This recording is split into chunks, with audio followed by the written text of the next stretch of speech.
इस वीडियो के अंदर हम एसएमपीएस और आरपीएस ये दोनों क्या होते हैं और इनमें क्या अंतर होता है इस पर डिस्कस करने वाले हैं। और साथ ही में कुछ गलतफहमी जो कि लोगों के मन में रहती है जब उनसे पूछा जाता है कि एसएमपीएस और आरपीएस में क्या अंतर होता है, तो वो जो गलत जवाब देते हैं वो भी मैं आपको बताऊंगा, ताकि अगर आप भी वो गलती कर रहे हैं तो आप उस गलती को ना करें। सबसे पहले हम बात करते हैं कि आखिरकार एसएमपीएस और आरपीएस है क्या, ये कहां पर उपयोग किए जाते हैं। तो दोस्तों एसएमपीएस के बारे में तो आप में से लगभग सभी लोगों को पता भी होगा, जिसकी फुल फॉर्म होती है स्विच मोड पावर सप्लाई। और वहीं अगर आप आरपीएस की बात करो तो आरपीएस की फुल फॉर्म होती है रेगुलेटेड पावर सप्लाई। अब इन दोनों का उपयोग क्या है इलेक्ट्रिकल के अंदर, तो दोस्तों ये जो दोनों ही डिवाइस होते हैं इनका उपयोग किया जाता है हमारे एसी से डीसी कन्वर्ट करने के लिए। जैसे कि हम सभी जानते हैं कि हमें एसी से डीसी सप्लाई कन्वर्ट करने के लिए रेक्टिफायर सर्किट लगाना पड़ता है। हम डायोड की मदद से एक रेक्टिफायर सर्किट बनाते हैं और हम एसी से डीसी कन्वर्ट कर लेते हैं। लेकिन अगर आप प्रैक्टिकल लाइफ में देखोगे, मतलब किसी कंपनी के अंदर देखोगे, तो आप वहां पर बार बार रेक्टिफायर डायोड लाके नहीं बनाते हो।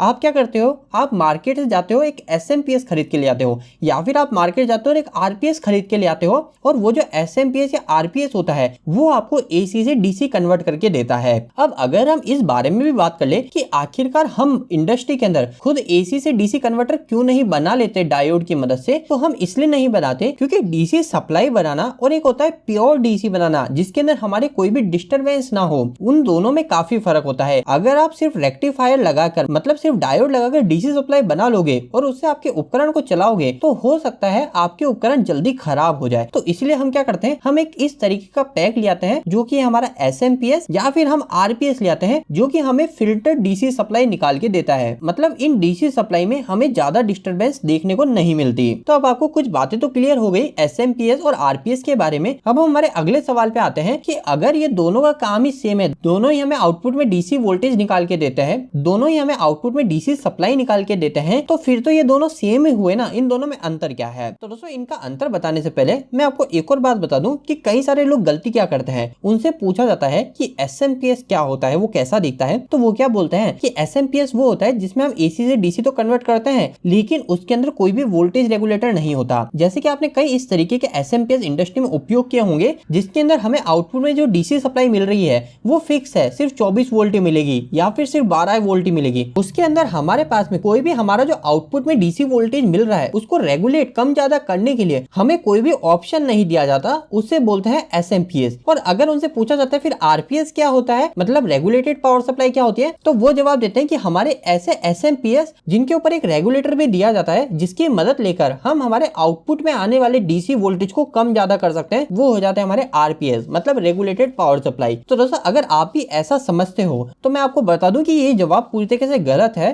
एसएमपीएस और आरपीएस में अंतर जो है वो कुछ और है। अगर मैं आपको सिर्फ एक लाइन में इन दोनों के बीच का अंतर बताऊं पहले, तो जो हमारा एसएमपीएस होता है ना दोस्तों, इसमें हमको जो डीसी मिलता है आउटपुट में, जो एसी से डीसी कन्वर्ट होता है, वह हमारी स्विचिंग पावर सप्लाई होती है। ये स्विचिंग पावर सप्लाई क्या है इसे मैं आगे बताता हूं, आपको एक्सप्लेन करूंगा। लेकिन उसके पहले हम ये भी जान लेते हैं कि अगर आरपीएस की बात करें तो आरपीएस में अलग ये होता है कि आरपीएस से जो आपको पावर सप्लाई मिलती है ना, वो होती है हमारी लीनियर पावर सप्लाई। अब ये आखिरकार स्विचिंग पावर सप्लाई और लीनियर पावर सप्लाई में क्या फर्क है? दोनों से मिलने वाले जो वोल्टेज है वो तो डीसी है, वो डीसी वोल्टेज ही है, लेकिन डीसी वोल्टेज के अंदर एसएमपीएस से हमें मिलेगा स्विचिंग पावर सप्लाई वाले डीसी वोल्टेज, लेकिन आरपीएस से मिलेगा हमें लीनियर पावर सप्लाई वाले डीसी वोल्टेज। अब आखिरकार ये दोनों क्या है, तो दोस्तों इसको समझने के लिए आपको मोटे मोटे तौर पे एसएमपीएस और आरपीएस किस तरीके से हमारी सप्लाई को एसी से डीसी कन्वर्ट करके हमें देते हैं वो आपको पता होना चाहिए।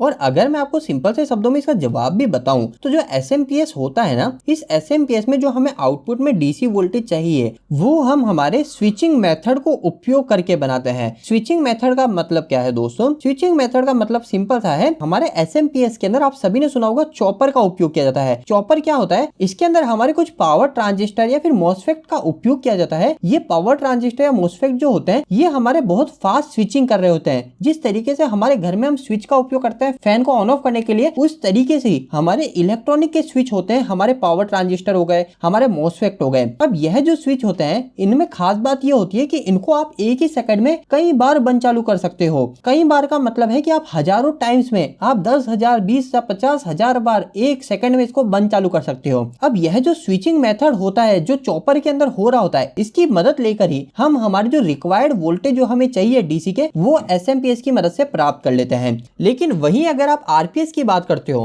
तो आरपीएस के अंदर जो हमारा मेन जो काम होता है वो हमारा मेन काम रेक्टिफायर का ही होता है और साथ ही में हमारे ट्रांसफॉर्मर का ही होता है। मतलब हमें आउटपुट में जो डीसी वोल्टेज चाहिए वो हम हमारे ट्रांसफॉर्मर और रेक्टिफायर इन दोनों की मदद लेकर बना रहे होते हैं। तो यह डिफरेंस है हमारा इन दोनों की कंस्ट्रक्शन के अंदर। अब आखिरी के अंदर अगर मैं आपको सिंपल से वर्ड में क्लियर करूं कि कौन सी जगह पर हमें एसएमपीएस लगाना चाहिए और कौन सी जगह पे हमें आरपीएस लगाना चाहिए और इसे आप कैसे पहचानोगे, तो दोस्तों पहचानने का तो तरीका सिंपल सा ही है कि जो भी पावर सप्लाई का आप उपयोग करोगे उसके साथ में जो मैनुअल होती है या फिर उसके ऊपर ही लिखा हुआ रहता है कि ये एसएमपीएस है या फिर आरपीएस है। दूसरी बात जो कि मैंने आपको स्टार्टिंग बताई थी, कई सारे लोग गलती करते हैं, वो रेगुलेटर देख के समझ लेते हैं कि वो आरपीएस है। हमारे जो एसएमपीएस होता है, एसएमपीएस के ऊपर भी हमारे रेगुलेटर हो सकते हैं। मतलब हम एसएमपीएस के भी आउटपुट के वोल्टेज को रेगुलेट कर सकते हैं और साथ ही में आरपीएस में भी ये चीज हमको फंक्शन मिलता है। तो ये एक फंक्शन है। आपको पता कैसे चलेगा एसएमपीएस क्या आरपीएस क्या है, तो वो आपको उसके ऊपर ही लिखा हुआ देखने को मिलेगा। अब हम आखिरी के अंदर इनके एप्लीकेशन जान लेते हैं कि कौन सी जगह हमें एसएमपीएस लगाना चाहिए और किस जगह आरपीएस लगाना चाहिए। तो दोस्तों एसएमपीएस के अंदर जैसे मैंने आपको बताया था कि हमें यह जो डीसी आउटपुट में वोल्टेज देता है वो हमारा स्विचिंग के मेथड से देता है। इसी वजह से इसका नाम भी है स्विच मोड पावर सप्लाई। तो जो स्विचिंग की मदद से देता है, इसकी वजह से हमें इसमें कुछ फायदे देखने को मिलते हैं। वो फायदे ये होते हैं कि इसकी जो एफिशिएंसी होती है वो एफिशिएंसी काफी अच्छी होती है। मतलब इसके अंदर जो लॉस होता है वो लॉस काफी कम होते हैं और इसी वजह से आपको एसएमपीएस का उपयोग सबसे ज्यादा देखने को मिलेगा। आप कहीं पर भी देखोगे, अगर हमें कहीं पे भी एसी से डीसी कन्वर्ट करने की जरूरत है